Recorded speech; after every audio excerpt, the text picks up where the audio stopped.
Hey everyone, in this video I'm going to talk about something you must do before writing your NCLEX or even before you start studying for your NCLEX. So let's get on with today's video.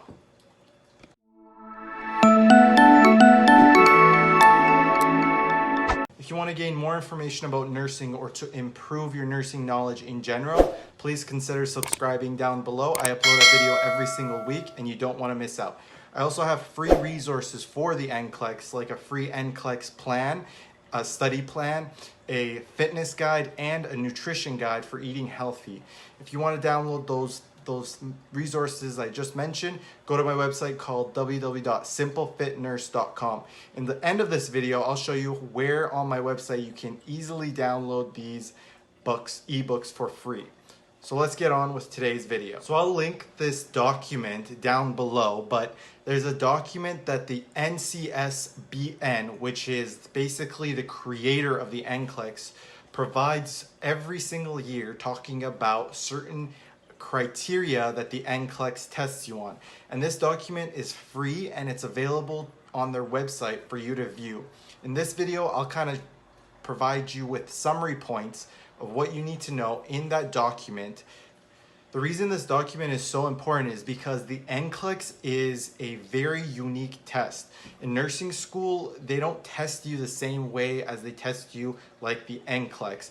Usually you have a theory that they teach you in nursing school and they test you on that theory of that specific subject. But the NCLEX, as you know, talks about all different subjects, all different theories, and all different topics. So what do you have to know for the NCLEX? Most people have the assumption that the NCLEX is going to test you on all the theory that you've learned in nursing school. While there is some truth to that, the reality is you can't possibly know all the theory that you've learned in nursing school. It's impossible. So what do they actually test you on? They want to test you on your nursing decision-making process. And this is ultimately what you are going to be tested on for the NCLEX, but you also need to be able to make safe nursing decisions when you're working in a hospital setting. And that's what makes a good nurse, someone who's able to make safe decisions during times of great stress. As you probably know, our jobs are very, very demanding, and there's always someone that needs something. But you need to be able to prioritize and make proper decisions that will provide the best care to someone who absolutely needs it the most. And so in this document, they kind of tell you that in different ways that you need to basically adopt a nursing decision-making process. And I'll talk about different topics that is covered in this document. The first thing that they talk about is what's called Bloom's taxonomy. So Bloom's taxonomy is basically an emphasis that each question that is utilized for the NCLEX is analytical. It requires you to use your critical thinking and decision-making skills. So it's not going to be a theory question where they ask you, what is this? And you need to provide an answer for. Very few of those questions are like that. Most of the questions they're looking for you to be able to answer revolves around using the theory in a practical way and using that theory in a practical way in an analytical situation to identify what is the best thing you can do. It sounds kind of confusing, but essentially they want to test your critical thinking skills, and they blatantly said they use the Bloom's taxonomy, which is a way of assessing your critical thinking, as the mainstay philosophy in their question. Next thing that the document states is that it has 4 main categories that the NCLEX focuses on. The main 4 categories are safe and effective care environment, health promotion and maintenance, psychosocial integrity, and physiological integrity. And within 2 of those sections, there are subsections that the NCLEX focuses on testing you on. This is important for you to know because when you're answering practice questions, being able to identify what type of subcategory that the NCLEX is testing you on will be able to help guide you find an answer. For example, if you identify that the question is asking you a question that is a subcategory about safe and effective care environment, you know that it doesn't matter what the psychosocial aspect of certain answers. If a certain answer has a psychosocial component, that shouldn't be the priority in you answering that question. So identifying the four main categories in the NCLEX question will help you provide you with guidance on answering the question. Another term they use is called the integrated process, which is essentially their ability to test you on the nursing process. So, being able to identify providing therapeutic communication, providing safe conversations with patients who are mentally unstable, stuff like that. And another emphasis they provide in that integrated process term is the fact that they use the nursing process. So assessment, nursing diagnosis, nursing planning, implementation, and evaluation. So these 5 different nursing processes are going to be on the NCLEX, and they've specifically said that they are through the document they provided through a term called integrated process. So knowing the nursing process, knowing how to be a safe, empathetic, therapeutic nurse is all important for answering questions on the NCLEX. So next, it provides you with a breakdown of the percentage of questions that each subcategory has on the NCLEX. So as you can see, the 2 main subcategories that it's going to test you on is management of care and pharmacological and parenteral therapies. So these 2 should provide you with guidance on studying for the NCLEX. So, you gotta be able to identify management of care. What is that in all the different categories you're studying for, and know that that is what the NCLEX likes to test you on the most. So when you're studying, knowing this, you're able to focus on that, as that's probably a higher yield type of question they're going to ask you. So next, the document goes on to talk about computer adaptive testing, or CAT is what most people call it. And this is basically a way of testing your ability to pass the NCLEX and essentially see if you have the nursing decision-making process necessary for you to practice as a safe nurse. So obviously, when you go into clinical, or whenever you go into the hospital, you having a theory of heart failure or MI and being able to recite that is not going to help you when you're supposed to be providing care. You need to be able to identify, which of the 4 patients that you have, 4 or 5 patients you may have, has a sick situation,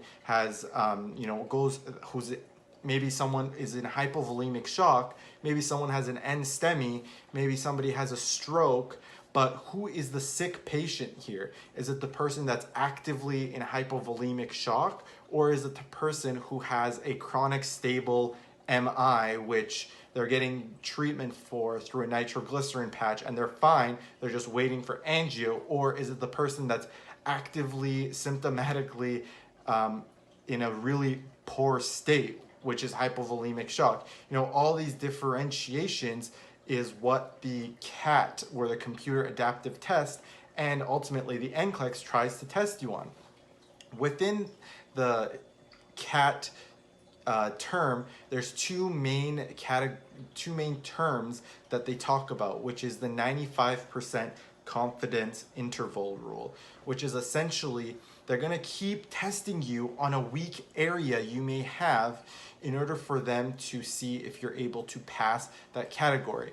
So what that means is you really can't have a certain area that you're weak at. You have to study each section, each theory the same, and have the same confidence in each section of nursing. So for example, you can't be weak in mental health and hope that the exam doesn't test you on mental health. It will test you on mental health, and if you aren't able to confidently answer every mental health questions, it will keep giving you mental health questions until you're able to meet the passing standard for mental health. So that's really important for you to know. The other term that they use is called run out of time rule. So this rule is based on the fact that if you're very close to the 95% confidence interval, so if you're on the edge of passing or not passing, it will keep giving you questions. So first of all, the run out of time rule, or root rule, requires you to have at least the minimum amount of questions, which is 75, or now I think it's 60. But essentially, if you don't have 60 questions answered or 75 questions answered, it will automatically fail you if you run out of time. But if you have passed 60 questions, if you've done 60 questions, and if you've done 75 questions, let's say you've done 150 questions on the test. So if you've done 150 questions and you still don't know if you've passed or not, or the test doesn't shut off, it's going to look at the previous 60 questions, and if you meet the passing standard, it will automatically pass you. So what does that even mean? So why does that matter? Well, that matters because if you don't know an answer to a question, you should really think about it. It makes you think 10 times as harder in providing an answer for a question. So you really need to provide an answer that you have good rationale for. You can't just simply answer a question and hope you're going to get it right. That won't work. You need to utilize your decision-making process, really critically think about the different answers and provide rationales for choosing an answer. That's what this kind of root rule wants to provide emphasis on, is not to just answer the questions. You need to be confident in the questions. It might sound silly, but it's just basically it wants to know that you're not just answering a question. It wants to know that, hey, are you thinking about the question? Are you thinking about different answers?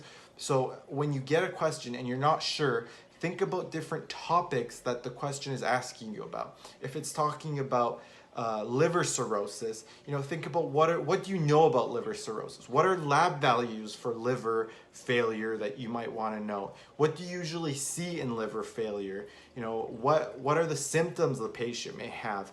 Utilize all the different theory you know about liver failure before answering a question. So that's what the root rule really provides emphasis on.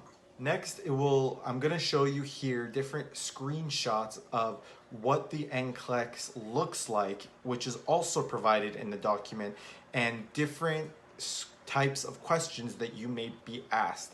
Now, if you click on the document, you'll notice that I haven't listed all of them.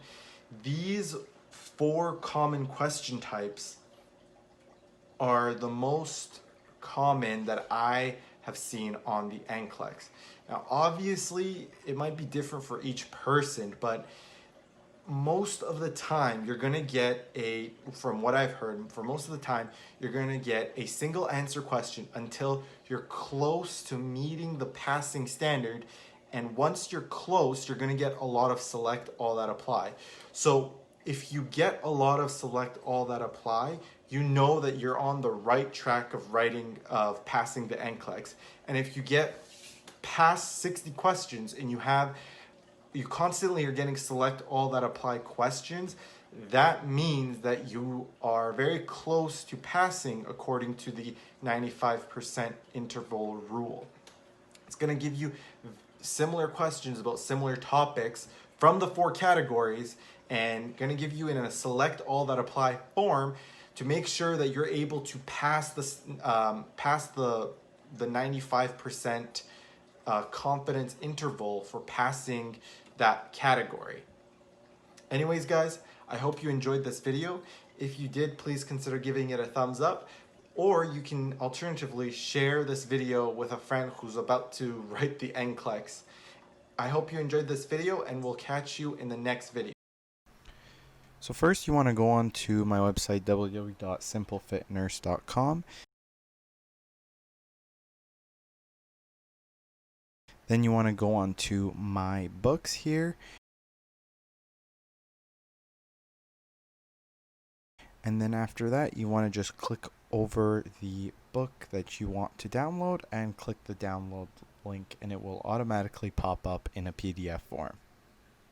Thank you so much for watching this video, and we'll catch you in the next one.